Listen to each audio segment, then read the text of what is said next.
बिजली की तार की पूरी जगह करंट दौड़ता है। उसी हम लोग एक ही लोटे में कर दिए थे क्या? घर से जो लाए तो वही। तरल भाग अगर आप स्पर्श नहीं करे रहेंगे तो उसका पुण्य फल आपको मिलेगा। तो महीने ओम नमः शिवाय आदि का जप और हमारे ओम भैया बड़े ही तन्मयता के साथ आप लोग सेवा में लगे रहते हैं भगवान शिव जी के। आपका नाम भी ओम है और मेरे आईडी से जाएगा सब जना डाल दूंगा। डाल दीजिए बताओ पर एक ही तो है परिवार। सही बात है ना, एक ही परिवार है ना। महादेव के ही वजह से तो मिला है ये परिवार। सही बात है। हर हर महादेव। हम लोग रुद्राभिषेक पूजा कर रहे हैं और बहुत सुखी कितने सारे चीजें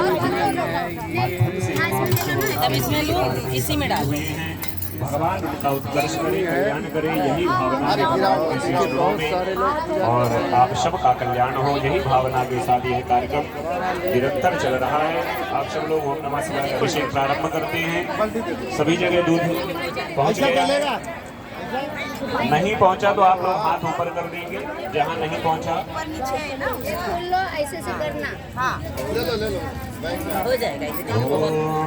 अभी अपने पास प्रारंभ करें अभिषेक गणना।